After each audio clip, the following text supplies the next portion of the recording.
Hi, I'm Doug Green. I'm here with Mike Stoker, who is the candidate for the 35th District of the California State Assembly. Welcome, Mike, to Video Voter. Good to be here with you, Doug. Tell me, how do you think redistricting and open elections, which take place in 2012, will affect the composition of the Assembly? And do you think it'll make it easier to get things done? Yeah, I think it's long overdue, and we've needed it. I've always supported an open primary. My opponents always opposed it.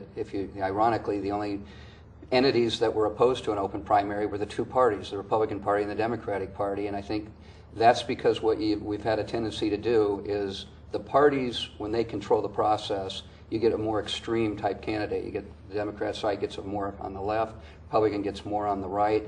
I think open primaries in most states that have it, you find more middle of the road type candidates. I was fortunate enough not to have a major primary challenge from the right. I've always been a middle of the road type guy. This seat once was won by Brooks Firestone, another moderate, fiscally conservative, socially moderate Republican. And I think the open primary and redistricting especially, it was unfortunate. We have it on the ballot to include congressional districts, but unfortunately, as it stands right now, only the Redistricting Commission will look at assembly seats and Senate seats. And what you're going to end up getting is you're going to get away from gerrymandering. I mean, basically what we currently have is politicians pick their district. The electorate doesn't pick their politicians because it's so one-sided. This year will be different because of a lot of things that have gone on nationally, California being so broke, so you have a tendency, people in times like this just don't vote the party, they vote the person and what they stand for. So I think starting in 2012, it's really going to help break down the gridlock, the partisan gridlock that we have in Sacramento, because we have this entrenched partisanship, which is what the current primary system has done. That's going to be, I think, it's going to kind of break away that partisanship when you're going to get more middle-of-the-road candidates with the open primary.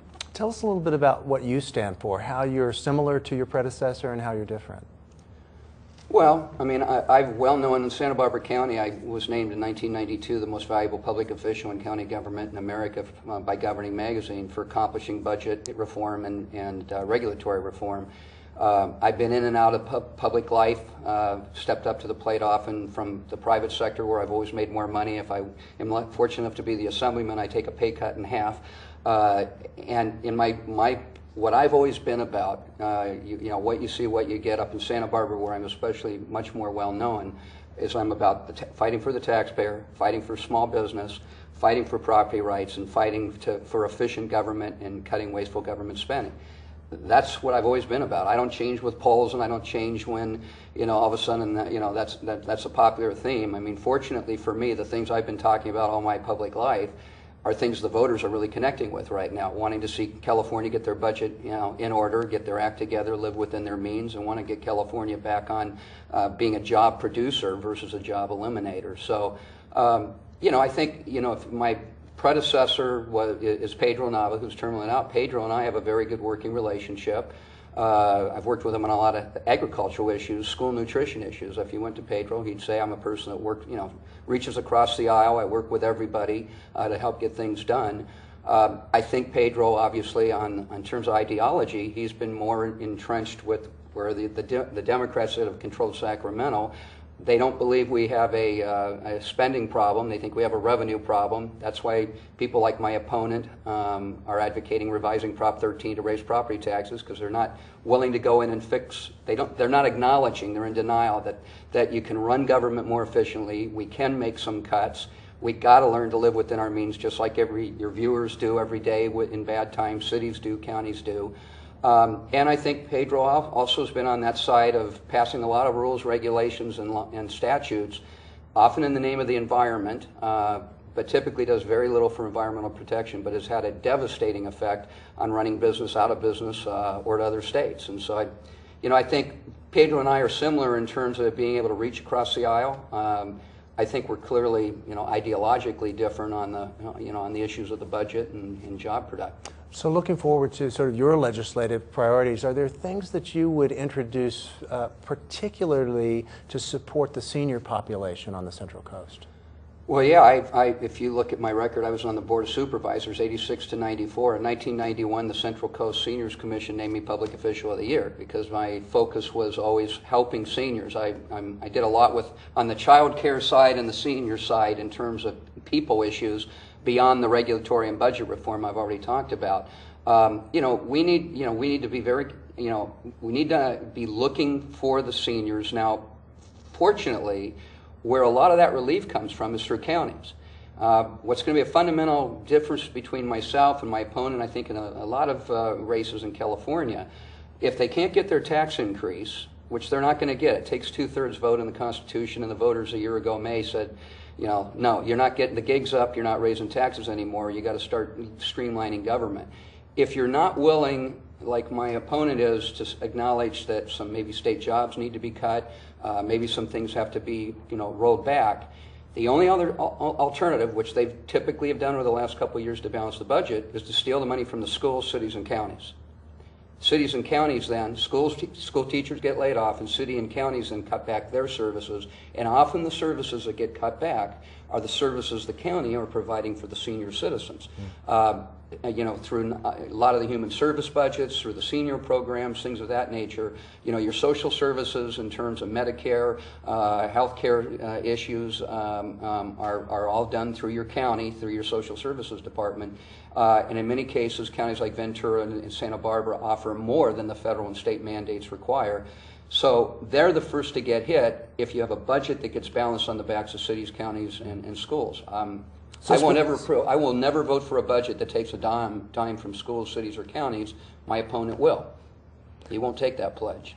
Do you see yourself introducing legislation that would remedy the balance of funds that are being taken out of local government to support state activities? Well, it's not author legislation. It's the budget you pass. I mean, I'm not going to support that budget. I've said that the state has been in denial since Schwarzenegger became governor. 79,000 jobs have been added. You never like to cut jobs, but in bad times you make cuts. I've said 20,000 state employees should be laid off. That's about a quarter of the jobs we've added since Schwarzenegger. I would exempt schools, education, so our UCs, our community colleges, our Cal States, and I would exempt the public employee or the public safety bargaining groups. Other than that, everybody would be on the table. My opponent and powerful Sacramento public employee unions have attacked me, and they'll keep attacking me because they don't want one cut, which, by the way, 20,000 represents only 6% of the total labor force. They don't want one cut, and the bottom line is going to be if you don't cut there, then we're going to end up cutting still public employees, but they're going to be teachers in our local schools, and they're going to be those city and county positions that are really critical to local government, and they'll end up being programs like senior programs that we've talked about. So it's one or the other. You can't have it both ways. And anybody that can tell you I'm going to go in there and balance a budget, but they have no tax increase, they won't cut state government, if they're telling you they're not going to steal from the schools, cities, and counties, they're not being honest with you. So let's talk about another issue, oil drilling. Mm-hmm. What are your views on onshore drilling, offshore drilling, and would you support new drilling? Yeah, we have new technologies out there. You have slant drilling. Both myself and my opponent have supported the PXB project. He's kind of was at one time for it, then against it, then for it. And I think trying to play to different electorate there at different times. But he's for that project, and I think he's for it. A lot of the environmentalists up in Santa Barbara are for it because it's a good, safe technology, and it gets us oil that we need, and it's going to create some great, high-paying jobs. So where you can do it, and you can do it with new technologies with very, very little environmental risk, it's a smart thing to do. At the same time, I've been a staunch advocate. I was the supervisor that helped lead the way to bring Exxon from offshore onshore, which eliminated oil tankering in the Santa Barbara Channel. I also was the county supervisor that asked my board to give me permission at the time to go to Congressman Lagomarsino to work with then Congressman Leon Panetta, who he had the bill pending for the federal offshore oil moratorium. A lot of people don't realize his original legislation only included Monterey and San Luis Obispo County. I got Santa Barbara County included. So I'm going to be very, very protective on the environmental side. But the fact is, we are a state, we need to transition. It'd be great to clean energy. We should be doing a lot more to promote natural gas.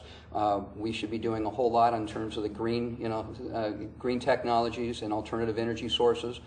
But you can't just transition overnight. And we right now are a country and a state and our cities and counties that rely on oil, and where you can get it in a smart way and have very little environmental risk, where there might have been a risk 10, 15, 20 years ago, but new technologies changed that. Yeah, we should go out there and get it. Mike Stoker, thanks for joining us on Video Voter. It's a pleasure to have you on. It's really my pleasure. I want to commend you for doing this. This is a great thing to get voter outreach and give the voters an opportunity to really hear where people stand on the issues versus watching a 30-second soundbite. Thanks again. My pleasure.